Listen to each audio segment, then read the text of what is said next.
بسم اللہ الرحمن الرحیم۔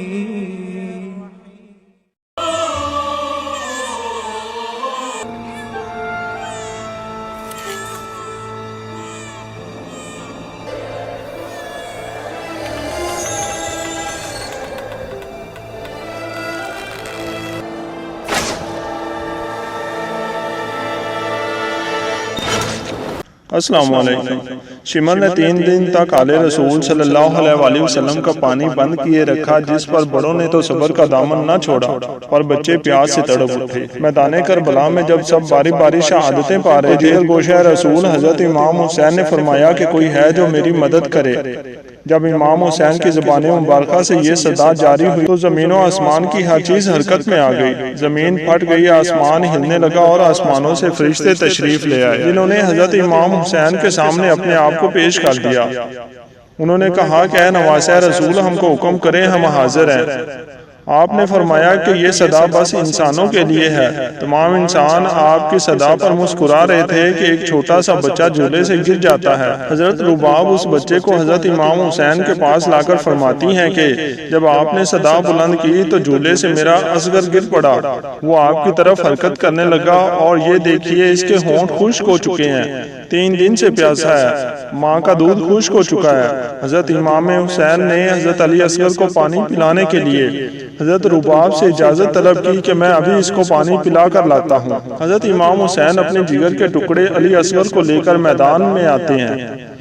حضرت امام حسین یزیدی لشکر سے کہتے ہیں کہ تمہاری جنگ تو نواسہ رسول سے ہے، لیکن اس چھوٹے سے بچے کا کیا قصور ہے؟ اس چھوٹے سے بچے کو پانی پینے دو، اس نے آپ کا کیا بگاڑا ہے؟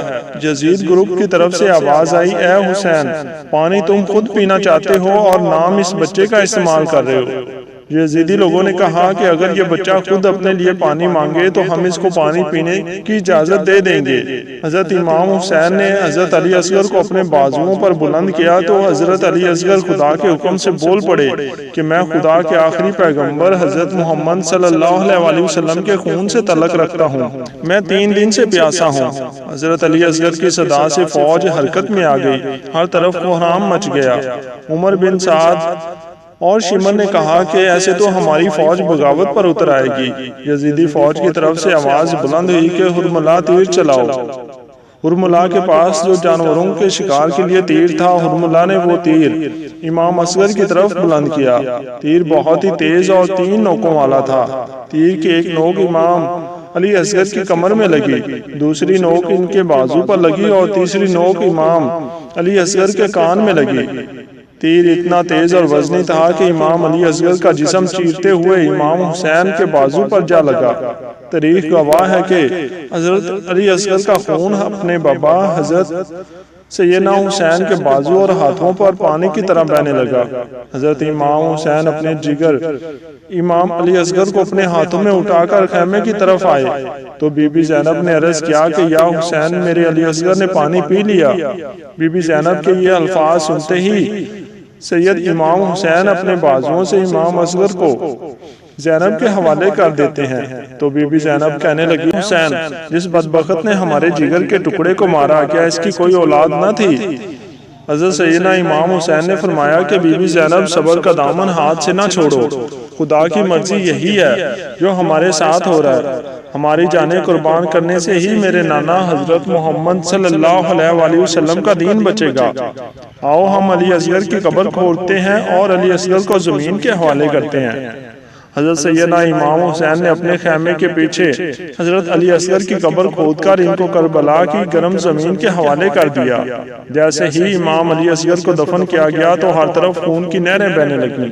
جیسے ہی امام حسین کی شہادت ہوئی تو بیویوں کے خیام جلائے گئے۔ حضرت محمد صلی اللہ علیہ وسلم کے دین کی خاطر لڑنے والوں کی گردنیں کاٹی جانے لگیں۔ جدیدی فوج نے تمام سادات کی گردنیں ان کے مبارک جسموں سے الگ کر دیں۔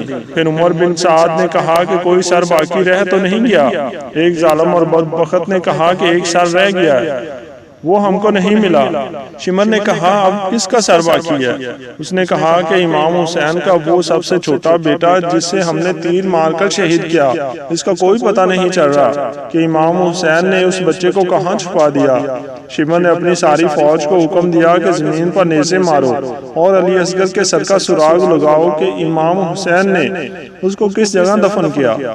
یہ بدبخت لوگ کربلا کی زمین پر نیزے مار مار کر امام علی اصغر کے سر کی تلاش کرنے لگے۔ آخرکار ایک جگہ پر نیزہ لگا اور امام علی اصغر کا جسم یزیدی لوگوں کو مل گیا۔ یزیدی فوج خوشیوں میں رقص کرنے لگی تو بی بی زینب نے روضہ رسول کی طرف رخ کر کے عرض کی، یا رسول اللہ دیکھیں آپ کی امت ہمارے ساتھ کیا سلوک کر رہی ہے۔